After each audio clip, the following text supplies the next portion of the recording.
Si algo nos ha demostrado la tecnología a la que hemos tenido acceso en apenas un par de décadas, es que aquello que nos parecía ciencia ficción en la década de los 70 o de los 80, ahora se ha quedado solo en ciencia, sin rastro de ficción.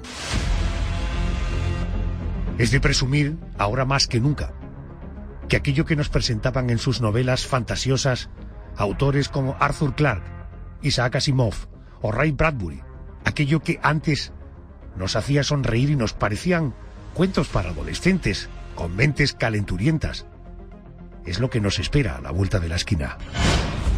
Johannesburgo, Sudáfrica, fue el centro de atención en 2016 con el despliegue de la primera unidad de policía completamente robotizada. La delincuencia cayó en picado y las acciones de Tetraval se dispararon. Los especialistas aseguran que en las próximas décadas seremos testigos de un avance tecnológico sin precedentes, donde las máquinas, los robots, los androides harán buena parte del trabajo físico y convivirán con nosotros de manera tan cercana que mientras que para unos resulta una idea alentadora, para otros resulta un panorama estremecedor. El mayor miedo que expresó la población fue que fueran vulnerables a los hackers. Esta noche abrimos un expediente sobre robótica y tecnología del futuro que va más allá de eso. Un expediente que a su vez es un debate sobre lo bueno y lo malo que puede traernos esta ola mecanizada que está a punto de llegar hasta nosotros. No en vano, la Comisión Europea acaba de publicar su primer borrador de principios éticos para la inteligencia artificial, donde se prioriza el respeto por la privacidad y también por la transparencia.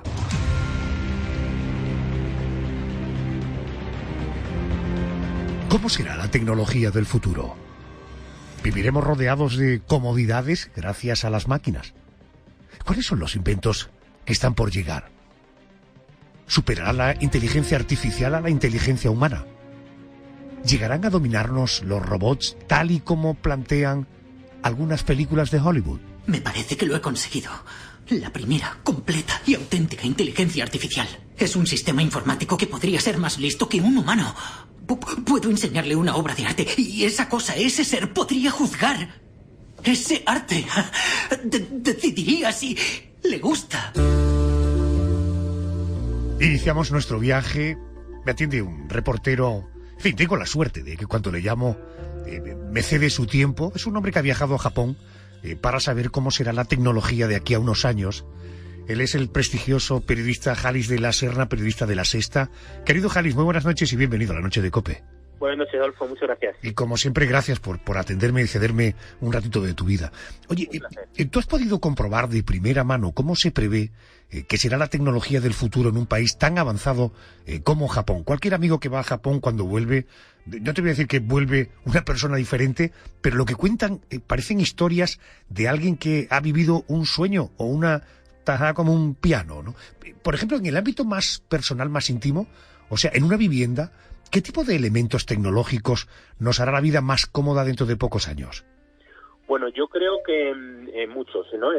Digamos que nosotros estuvimos en una de las casas piloto que además ya esperan que sean operativas para los Juegos Olímpicos de 2020 en Tokio. Entonces, bueno, pues muy a corto plazo, pues yo creo que vamos a contar en todas las viviendas pues con estos asistentes de voz que hoy en día empiezan a implantarse de modo pues casi que parece que es algo muy futurista, pues ahí está, digamos, en fase de desarrollo, cada vez más implantado y bueno, pues en estas viviendas piloto para los Juegos Olímpicos ya está plenamente instalado a todos los niveles, pues eso, un asistente de voz que te facilita la vida en todos los aspectos, digamos, desde avisarte cualquier cita que tengas, desde proyectarte pues lo que tienes en la nevera, avisarte cuando tienes que hacer la compra, pues porque por sensores nota pues que el cajón de la fruta está vacío o que el cajón de la leche o que el lugar en el que pones la leche pues está acabándose, entonces te va marcando desde en qué momento debes hacer la compra, te va avisando de todo lo que tienes que hacer en la casa, pues te pone la temperatura que tú quieras en todo momento, la luz por supuesto a tu gusto en cada instante y luego pues proyectar en una pared, digamos que la televisión se enciende chascando los dedos en una pared o con un proyector.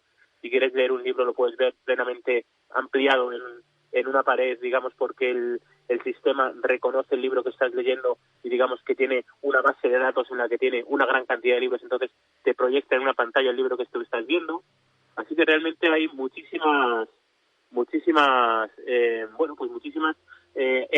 elementos que me van a facilitar mucho la vida. Me ha sorprendido algo de tu trabajo de investigación en Japón. Son los columbarios, los lugares donde se conservan las cenizas de los difuntos. Esto me ha parecido espectacular. Cuéntale a los oyentes, ¿cómo funcionan estos cementerios de última tecnología? Bueno, pues realmente a nosotros también nos quedamos muy sorprendidos cuando vimos que digamos era un país en el que la tecnología estaba muy implantada, digamos muy asentada en cosas muy rutinarias, y un poco la guinda fue esto, de descubrir que había, bueno, pues cementerios, en este caso columbarios, depósitos de cenizas de difuntos, a los que se ha aplicado la tecnología.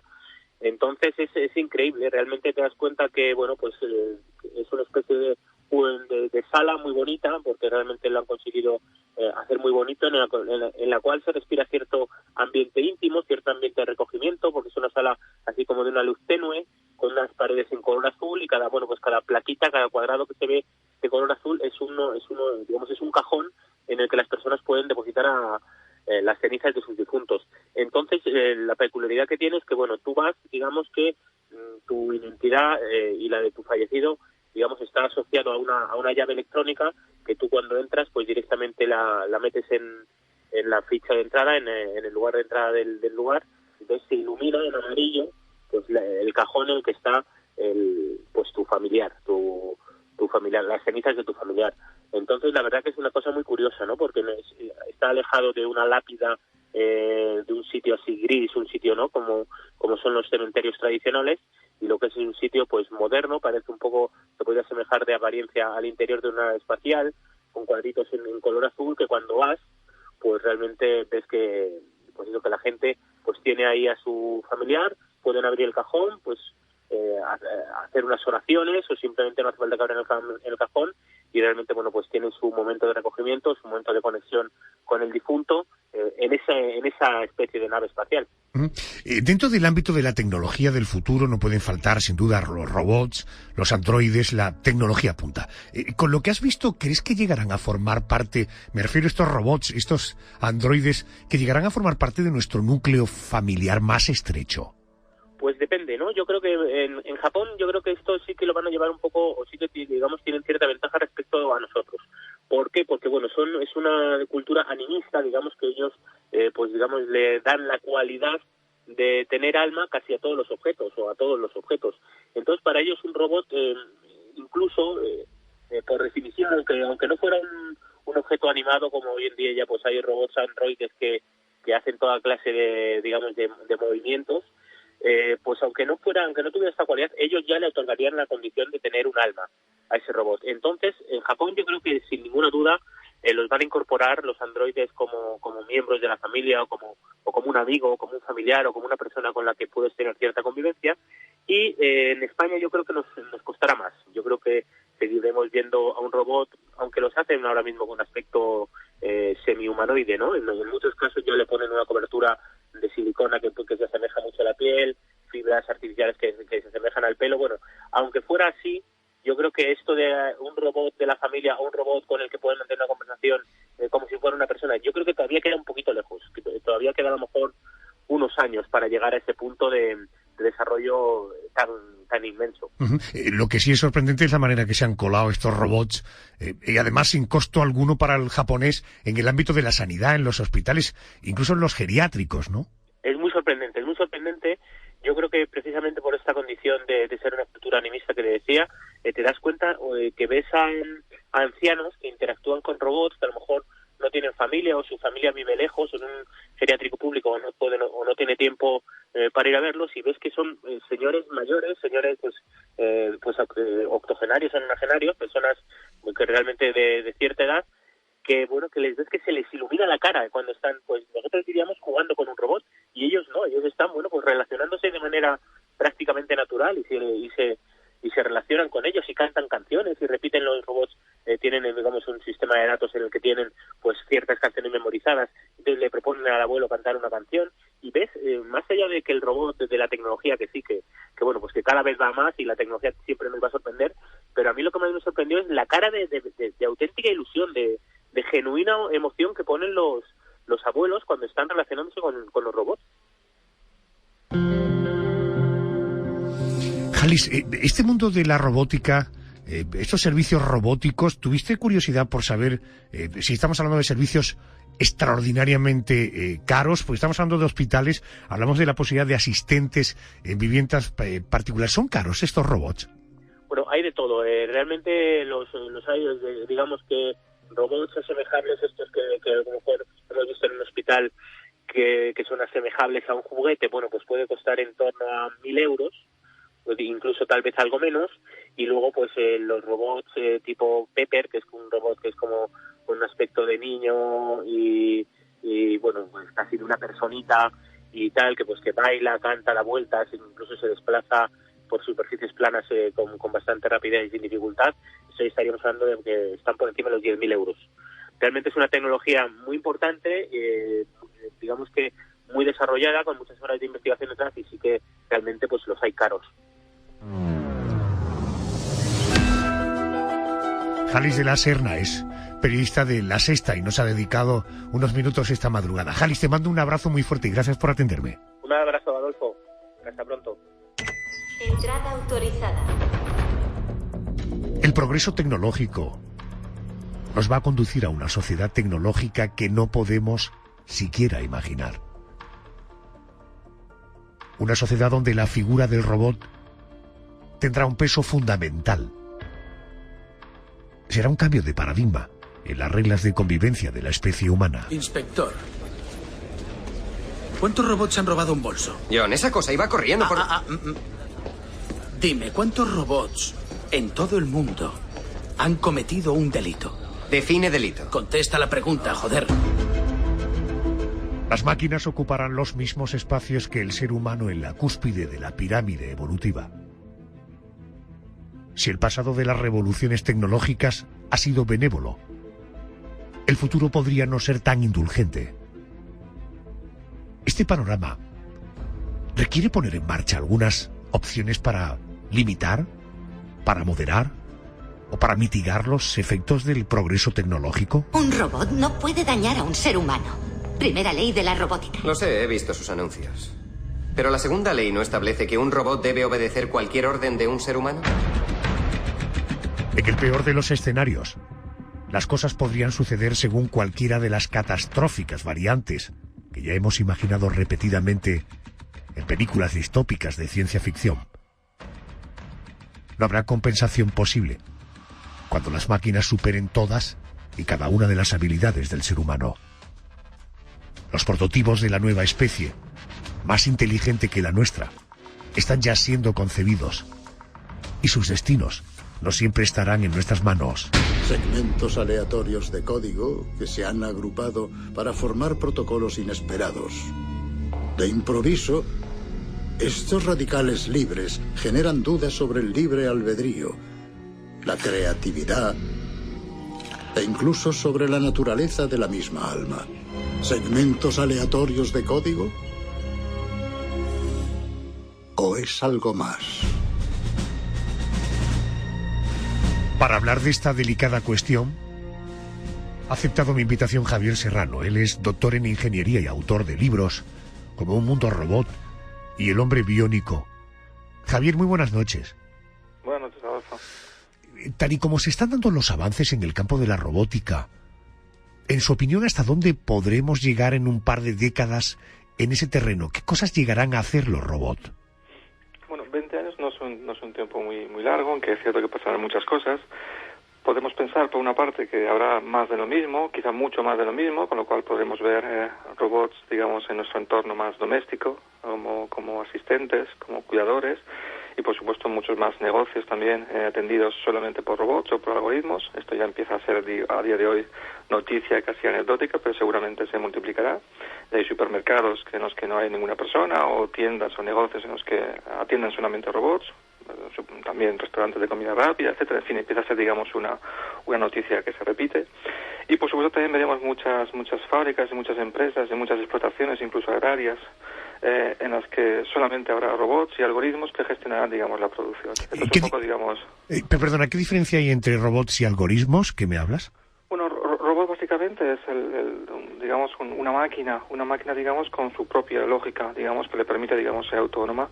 Y el algoritmo ni siquiera tiene, digamos, una parte física, ¿no? Simplemente son programas, digamos, pues, que gestionan una serie de acciones o de lógicas. Es una lógica, digamos, la diferencia. Entiendo. Simplemente es que entre el algoritmo es una lógica y el robot puede ser tanto una máquina que incorpora la lógica o solamente una máquina que incorpora, digamos, un comportamiento básico, ¿no? Por tanto, el robot, digo, para que no se pierda nadie, sería como el ordenador y el programa sería como esta lógica de la que hablas. Sí. Correcto. Javier, una pregunta. Por tanto, debo entender que tú estás convencido de que habrá un momento en que el robot va a sustituir al ser humano en el ámbito del trabajo, sobre todo del trabajo físico. Bueno, si solo fuera lo físico, o sea, lo físico por supuesto, sí, ya de hecho, digamos, ya hemos sido sustituidos, hemos ido, digamos, dejando atrás aquellos trabajos que solamente, o aquellas actividades que solamente eran pura fuerza, ¿no? Ya cedimos, digamos, ese tipo de trabajos hace mucho tiempo y a día de hoy, digamos, no sería ni siquiera aceptable que una persona humana, digamos, se dedicase a levantar piedras o a hacer algún tipo de actividad realmente física cuando puede hacer una máquina, ¿no? Ese tipo de tareas, digamos, físicas o muy físicas ya las hemos abandonado, digamos, en beneficio de las máquinas.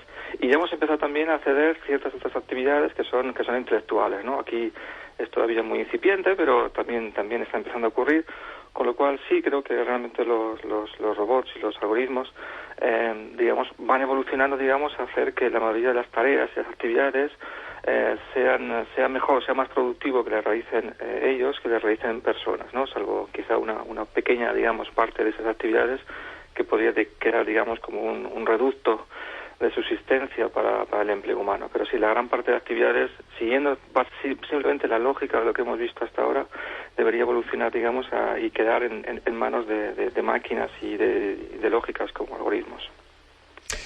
En tu opinión, ¿de qué manera se va a poder compatibilizar ese auge del robot en el ámbito laboral? Porque es posible que por cada robot que trabaje haya varios trabajadores que pierdan su puesto. Por tanto, esa compatibilidad entre el auge del robot en el ámbito laboral, bueno, y la necesidad por parte de los seres humanos, ya no solamente por conseguir un sueldo, sino, en fin, el trabajo te dignifica, te empodera. Yo creo que tiene cualidades más allá de adquirir un salario para poder comer y pagar la vivienda, ¿no? Bueno, la discusión filosófica sobre qué es el trabajo y hasta en qué parte, digamos, en qué cantidad nos dignifica o menos, digamos, yo creo que sería interminable, ¿no? Yo personalmente soy de la opinión que si vamos a llegar a un momento, como estoy convencido, en el que unas máquinas y unos algoritmos van a ser mucho más capaces en la mayor parte de actividades que el ser humano, llegamos a un punto, digamos, en el que es un auténtico cruce de caminos, ¿no? Ahí, digamos, algo va a cambiar, ¿no? Tendremos que tomar otro tipo de camino del que veníamos siguiendo hasta ahora. Si unas máquinas son más capaces que nosotros, no tiene sentido competir con ellas para hacer cosas o actividades que ellas podrán hacer mejor que nosotros. Entonces, en ese momento tendremos que discutir no ya tanto qué significa el trabajo y qué es lo que nos aporta o nos quita o si es, digamos, interesante para el ser humano, sino que tendremos que definir cosas como qué queda del ser humano, qué vamos a hacer enfrente de otra especie, si queremos llamarlo así, o digamos de otros agentes que también serán capaces y quizá a su modo inteligentes. Las preguntas que se abrirán serán mucho más enormes y mucho más importantes y mucho más críticas que la discusión solamente de qué hacemos con una sociedad ociosa si no podemos, o qué hacemos con la economía productiva si ya dejamos de tener empleo, si dejamos de tener un salario y ya no somos, digamos, agentes activos del capitalismo, ¿no? Yo creo que el tipo de preguntas que se abrirán serán mucho más amplias y mucho más ambiciosas. En esa especie de mundo que estamos hablando, humanos, robots, ¿cuál crees que puede ser la situación más catastrófica que pudiera darse?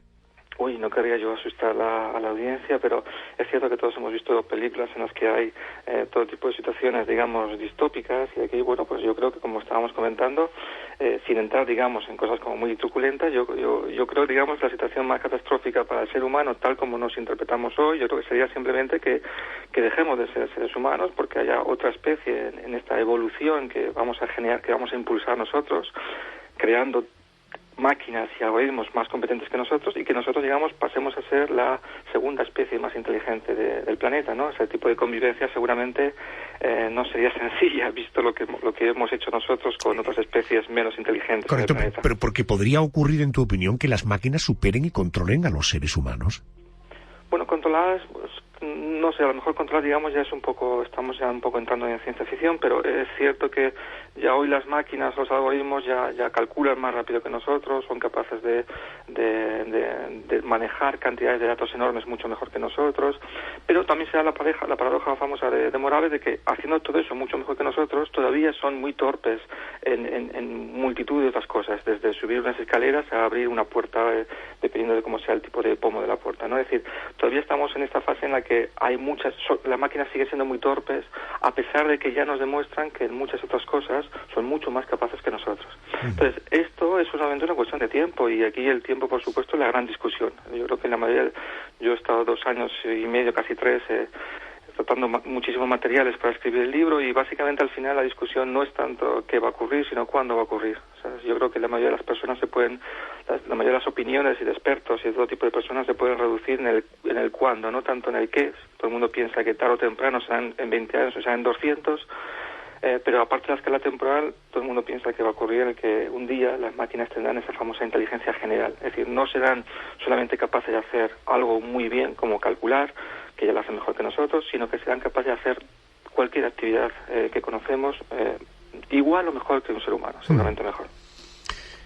Me decía Javier Serrano, mi invitado, a la persona que oyes a través de la radio. No, eso es ciencia ficción. Estamos hablando con un doctor en ingeniería, por tanto, aquí estamos hablando de que las cosas hay que verlas y tocarlas, ¿no?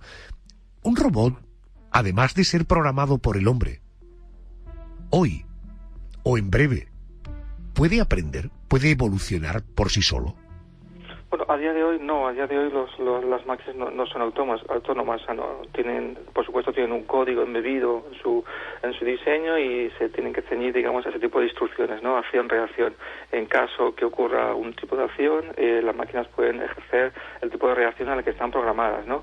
Pero eso no quita, digamos, que como ha ocurrido también en el propio ser humano, ¿no? Es decir, un día fuimos monos y de alguna manera algo ocurrió que nos invitó, digamos, a modificar nuestra estructura genética y avanzar, digamos, y convertirnos en algo diferente, ¿no? Pues quizá también, ahí ya, por supuesto, entramos de nuevo en la parte de ciencia ficción, pero una ciencia ficción, digamos, que se puede plantear, ¿no? Que se plantea en una mesa, digamos, con técnicos y expertos, aunque sea como ciencia ficción, digamos, es algo que es discutible ya a día de hoy, de que un día, digamos, esa lógica que puede tener ese robot puede modificarse, puede ser, digamos, tener tal magnitud, digamos, que pueda, digamos, llegar a tener o a presentar una cierta autonomía, ¿no? Que se sienta, no que tenga una conciencia, porque quizá conciencia es un término demasiado humano, pero que llegue a tener, digamos, una autonomía, quizá, ¿no? Que por la cantidad de capacidades que llegue a reunir una máquina o una lógica, llegue a tener, digamos, capacidad autónoma de discriminar qué quiere hacer o qué no quiere hacer, o qué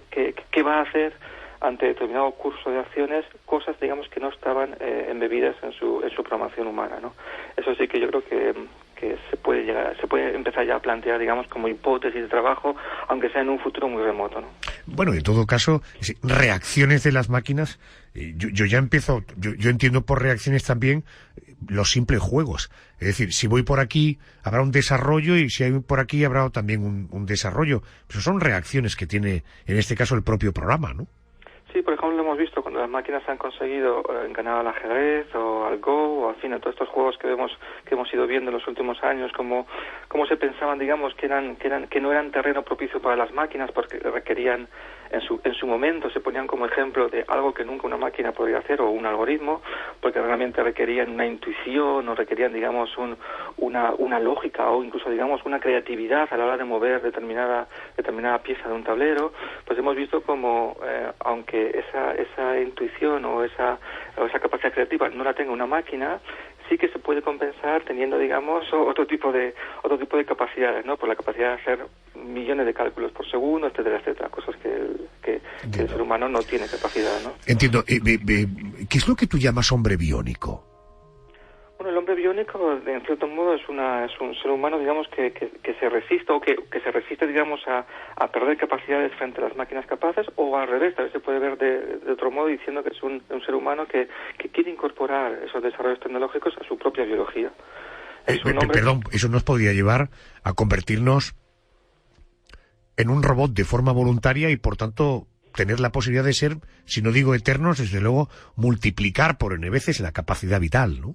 Sí, es una forma, hay varias formas, ahí se discuten varias formas de que podamos llegar a ser eternos, y una de ellas, por supuesto, sería incorporar tecnología en nuestra biología. Si nuestra biología se degrada y, digamos, envejece y pierde capacidades, una posibilidad sería incorporar tecnología, pues cualquier órgano, cualquier capacidad que, por lo que sea, se ha deteriorado por el paso del tiempo en el ser humano, por un accidente, pues podemos, digamos, simplemente mejorarla o cambiarla o recuperarla gracias a una intervención tecnológica. Hoy ya en día ya sabemos lo que es tener trasplantes, digamos, de otros seres humanos. También hay ya experimentos con trasplantes de órganos, digamos, que se han creado mediante impresión 3D, por ejemplo, o de órganos de otros animales. Bueno, pues en el futuro serán simplemente órganos que serán tecnológicos, pura tecnología, y que podremos incorporar simplemente como reemplazo, pero no solamente como reemplazo, sino también como mejora. Es decir, de la misma manera que ponemos una prótesis de titanio, una prótesis de cadera de titanio, una prótesis de rodilla, y que tiene ya que nos hace recuperar esas funcionalidades que habíamos perdido, el día de mañana podría también tener ciertas capacidades motoras adicionales.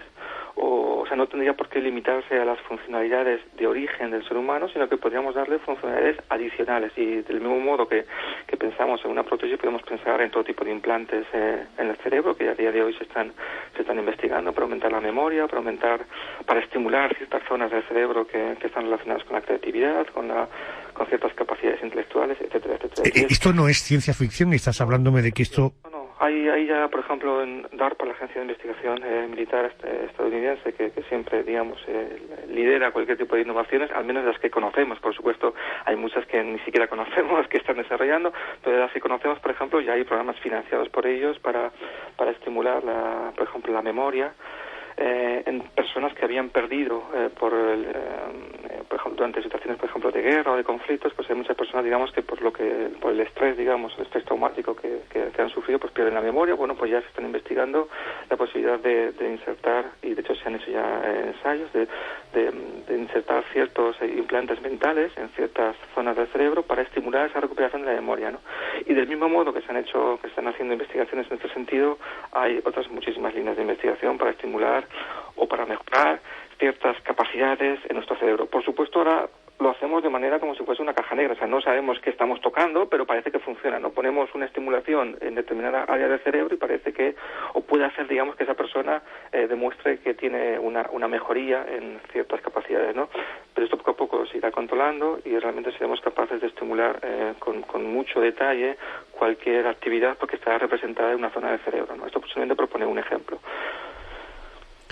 Javier Serrano es doctor en ingeniería, autor de libros como Un mundo de robot y El hombre biónico. Y para terminar, ¿en cuánto tiempo? ¿Todo esto en cuánto tiempo?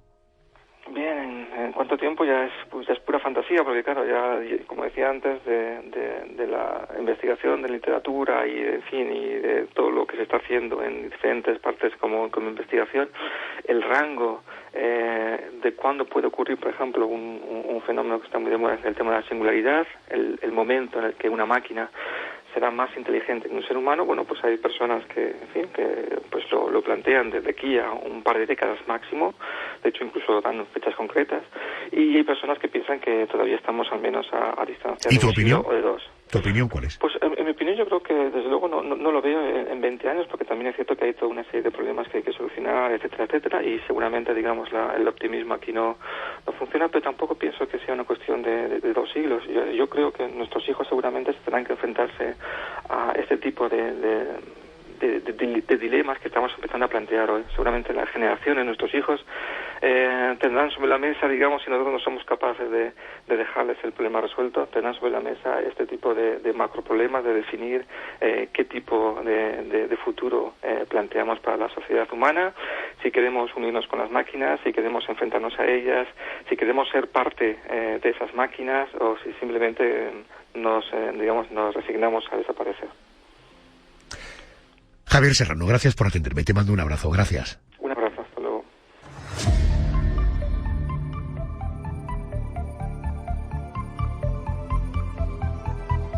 Si echamos la vista atrás, no podemos evitar sorprendernos al comprobar de qué manera tan contundente ha avanzado nuestra tecnología en los últimos 30 años.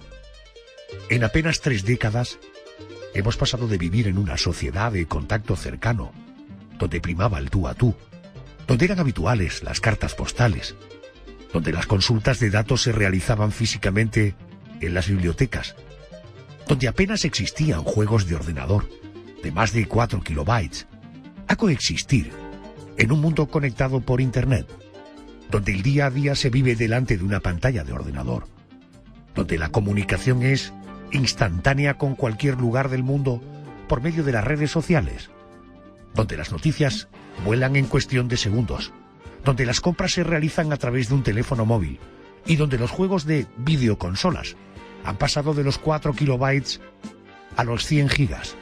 Con estas premisas, realmente da vértigo pensar cómo será la tecnología que nos espera dentro de otros 30 años, más o menos en el lejano o cercano año 2050.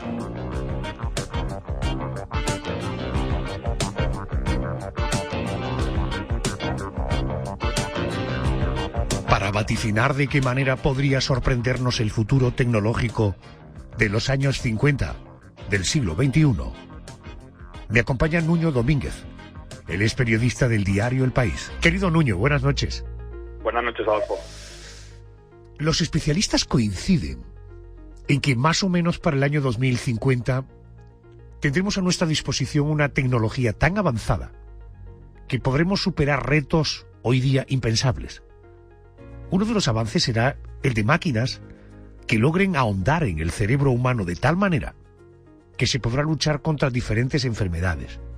Nuño, ¿qué tipo de funciones podrían tener esta clase, vamos a decir, de escáneres? Bueno, pues podrían tener funciones de muchos tipos. Lo primero, para escanear el cerebro de una persona y saber más o menos qué está pensando o qué tipo de cosas está viendo sin saber o sin que lo describa la persona.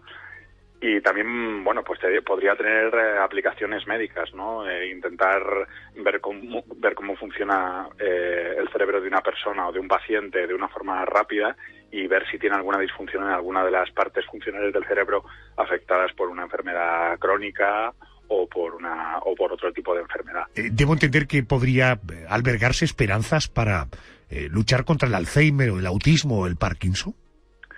Puede ser, aunque no es que vaya a ser un tratamiento, sino más bien una máquina de descubrimiento. Es decir, lo que ahora mismo se está investigando, dando los primeros pasos realmente, es entender cómo se conectan los millones y millones de neuronas que forman el cerebro y que son, en teoría, células aisladas, pero cuya conexión da lugar a la complejidad inmensa de la mente humana, ¿no? Entonces, con este tipo de herramientas, lo que se va a conseguir acelerar mucho es la investigación y posiblemente el descubrimiento de nuevas formas de diagnóstico y tal vez de tratamiento de enfermedades neurológicas.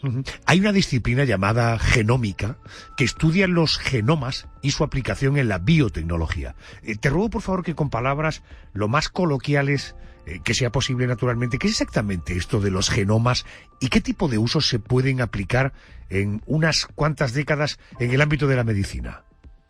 Bueno, pues el genoma es un poco el libro de instrucciones de cada persona, es decir, es un código genético con millones de palabras, por así decirlo, con millones de letras, que define lo que es una persona. Es decir, la traducción de ese libro en proteínas da todo lo que necesita un ser humano para vivir, y es exclusivo de cada persona, es decir, cada persona tiene un genoma diferente.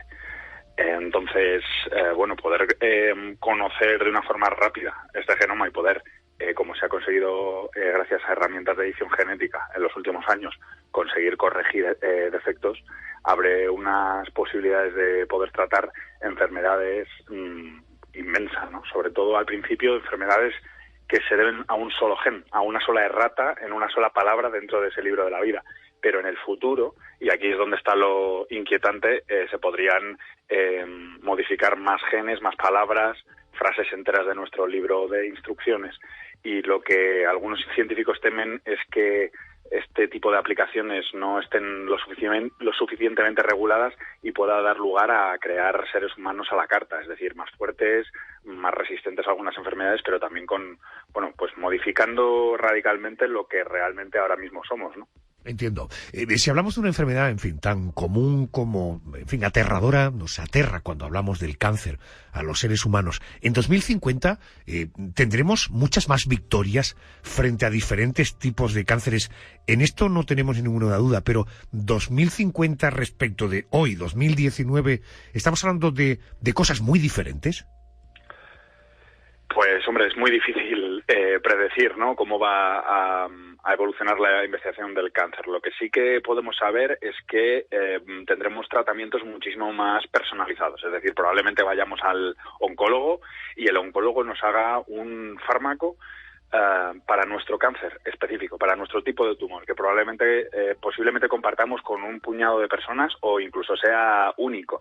Entonces, gracias al avance y al abaratamiento de la secuenciación genética y también de la manipulación de las células humanas, por ejemplo, de la manipulación de las células del sistema inmune para que reconozcan ciertos tipos de tumores, puede haber avances muy importantes en la lucha contra ciertos cánceres. Primero serán o están siendo ya los cánceres de la sangre, por ejemplo, y en un futuro próximo se piensa que este tipo de aplicaciones también podría dar tratamientos contra los tumores más complicados o con los tumores que ahora mismo no responden bien a los fármacos actuales. Me acompaña, le oyes a través de la radio, él es Nuño Domínguez, es periodista del diario El País, persona absolutamente entusiasmada con lo que nos espera en los próximos años y, por tanto, perfectamente documentada para contestar a estas preguntas. Nuño, si conseguimos dentro de algunas décadas que el ser humano tenga una mayor longevidad, ¿podría ser algo común la maternidad, por ejemplo, a los 60 años? Pues así es eso es lo que dicen los expertos de reproducción asistida actualmente. La esperanza de vida está creciendo y la posibilidad de que con tratamientos hormonales o otro tipo de tratamiento se pueda ampliar la edad reproductiva de las personas es una posibilidad que está ahí y que el propio mercado, la propia industria de la fecundación, o sea, de la reproducción asistida está yendo hacia esa meta, ¿no?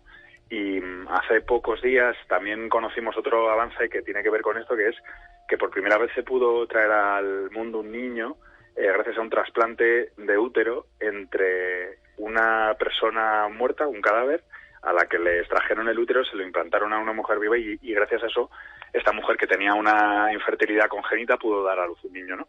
Entonces, por lo que me contaban los expertos en este campo, decían que esto posiblemente también sea posible hacerlo con personas que no tienen asignado un sexo femenino, es decir, que personas a las que se les pueda instalar o injertar un útero y que puedan tener un niño y después se les retiraría el útero. No tienen por qué ser mujeres. Es decir, o sea, da lugar a unas posibilidades bastante inquietantes desde el punto de vista ético, ¿no? ¿Tú podrías quedar embarazado? Efectivamente, esa es la pregunta que yo le hice a un médico especialista en este campo y me dijo que técnicamente sí, que con tratamientos hormonales y con un trasplante de útero, desde el punto de vista técnico es posible. Ahora ya él lo dejaba al razonamiento de todo el mundo si esto es deseable o razonable o aceptable desde un punto de vista ético, ¿no? Comprendo. Vamos a dejar el mundo de la medicina. Vamos a las tecnologías que se prevén de edición genética en el ámbito de la agricultura. Digo sobre todo pensando en las amenazas del cambio climático. Es decir, ¿se prevén estas tecnologías de edición genética en el ámbito de la agricultura pensando en el cambio climático? Claro, de hecho hay avances que son inminentes, ¿no? Por ejemplo, crear cultivos resistentes a agua salada. Sabemos que el nivel del mar va a subir en los próximos años por el cambio climático, con lo cual se pueden hacer cosechas resistentes a agua salada, a algún otro tipo de pestes, etcétera. Y para esto es muy útil la técnica de la que estábamos hablando, se llama CRISPR, es una técnica de edición genética que básicamente funciona como un editor de textos. Te deja buscar una palabra, corregirla dentro de ese libro de instrucciones, en este caso de las plantas, ¿no? Entonces, evidentemente el futuro, y sobre todo de los países en desarrollo, puede pasar por este tipo de nuevas variantes de cultivos resistentes a ciertas plagas o a aguas saladas, etcétera, o a terrenos con demasiada concentración de contaminantes. Las posibilidades son enormes. El problema es que Europa se está quedando un poco atrás en esto porque su legislación es muy estricta y posiblemente no sea en Europa donde se empiecen a aplicar este tipo de cultivos.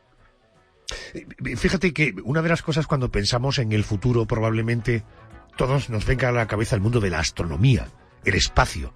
¿Será en el año 2050 cuando estaremos ya empezando a habitar en Marte? Pues posiblemente, porque las primeras misiones tripuladas están previstas para mediados de la década de 2030, así que para 2050 es posible que ya se haya instalado una colonia humana en Marte.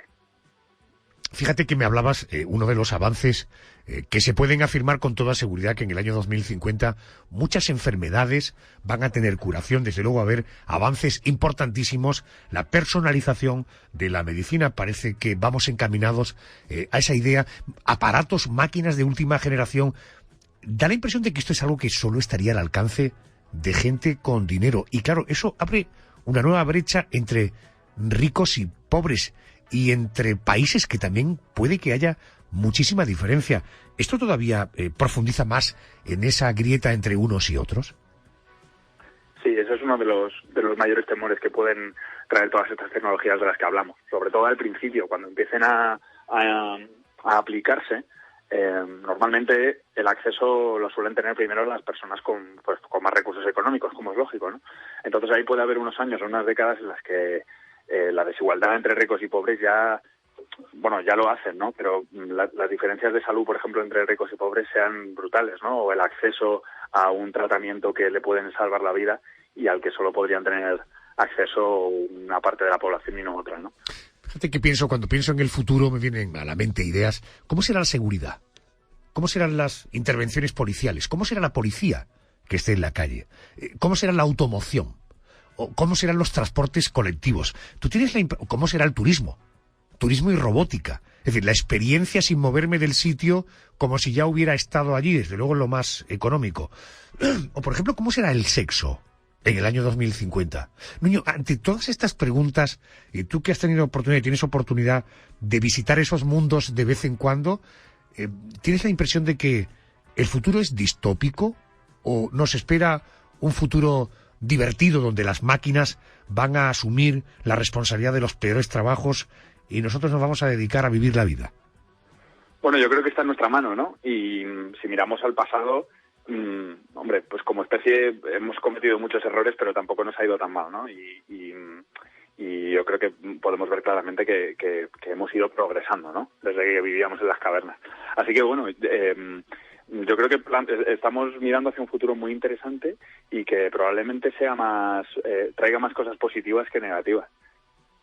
Fíjate que cuando pienso en Internet como uno de los grandes saltos de la humanidad en poco tiempo, que afortunadamente a nuestra generación le ha tocado conocerlo, descubrirlo, vivirlo y disfrutarlo, el hecho de no haber establecido permíteme para podernos entender, un código ético, unos límites en el funcionamiento, todavía Internet sigue teniendo extremos que son realmente peliagudos. ¿Tú no tienes la impresión de que a la velocidad que van estos avances, los códigos éticos deberían ir un poco en paralelo para que al final toda esta tecnología no se nos vaya de las manos?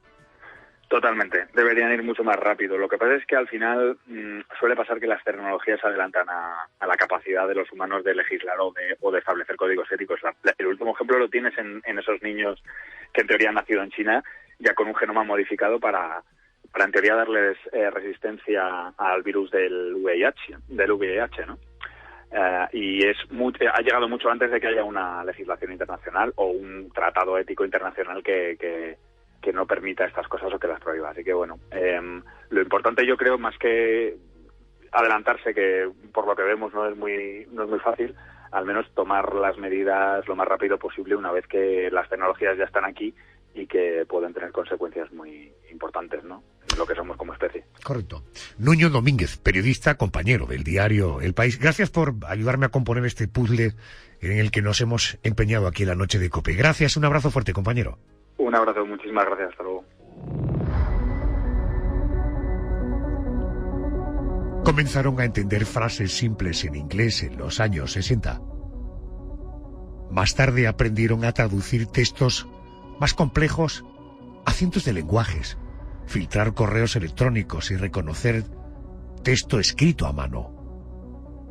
Hoy son capaces de ganarnos a juegos de estrategia y lógica, entender lo que decimos y actuar en consecuencia, asistir a los médicos y vencer a los mejores jugadores en su terreno.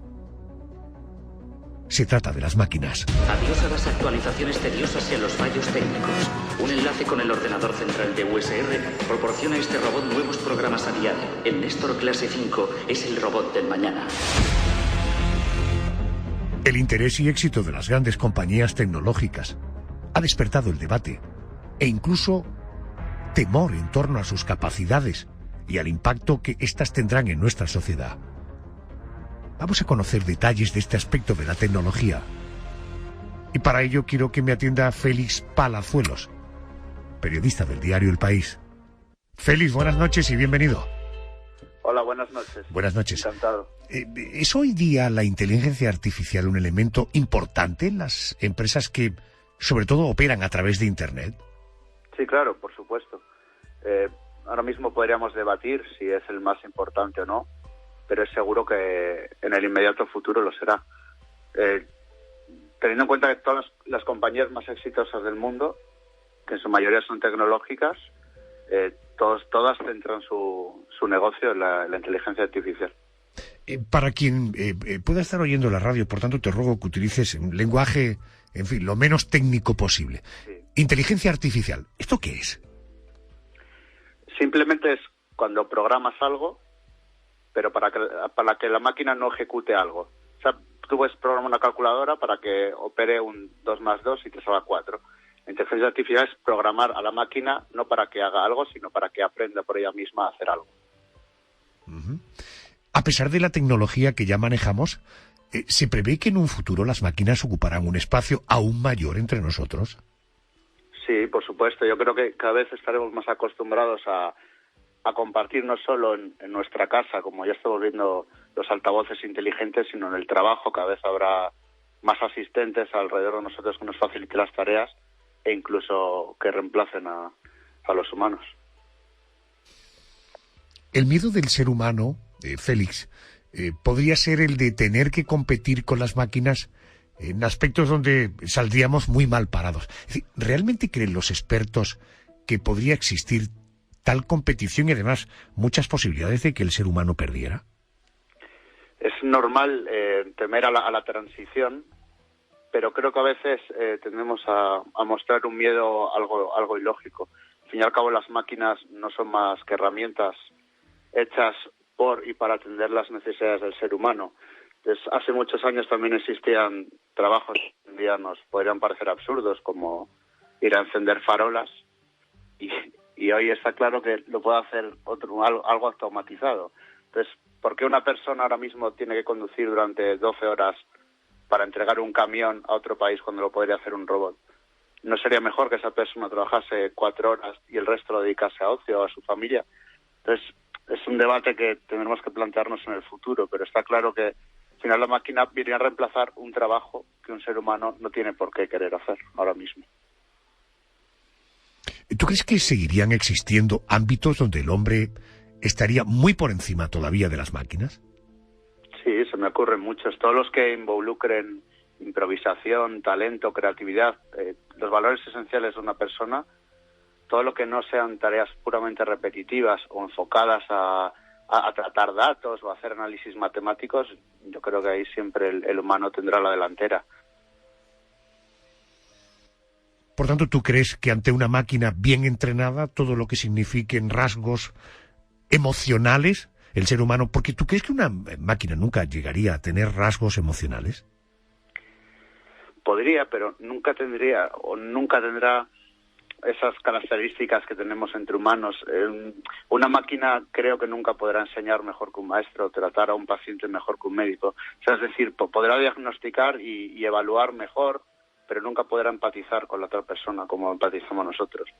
Entonces, yo creo que al final, en el futuro, todos los trabajos que realicemos los humanos estarán enfocados puramente al sector servicios y sobre todo en la trata humanos entre humanos. Hay un tema recurrente en la ciencia ficción. ¿Tú crees, en tu opinión, por lo que conoces, lo que has leído, lo que te cuentan, tu actividad profesional te permite estar siempre muy de puntillas, mirando más allá del presente? ¿Podemos descartar que viviremos una especie de Terminator en la vida real? Es decir, una máquina que adquiera conciencia y actúe contra nosotros los humanos. Este es un tema muy recurrente y desde hace muchísimos años, antes de que la inteligencia artificial de verdad fuese una realidad. Y aunque no se pueda descartar nunca nada, es muy, muy, muy probable, al menos de momento o dentro de los próximos 100 años, por ejemplo.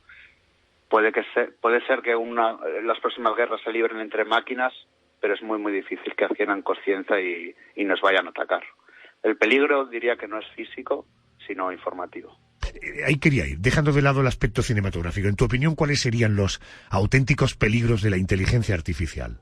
Hay un peligro muy claro, e incluso diría yo que inminente, y es la difusión de información falsa con determinados fines, por ejemplo, un fin político.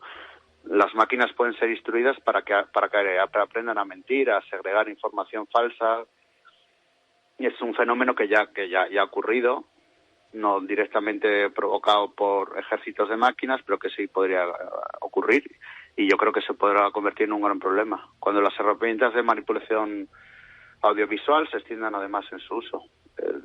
Puede ser que una máquina puede extraer un vídeo, por ejemplo, de Donald Trump y cambiar lo que está contando y publicarlo en el Facebook de determinados sectores de la sociedad para ganar un voto contrario al que se busca, etcétera.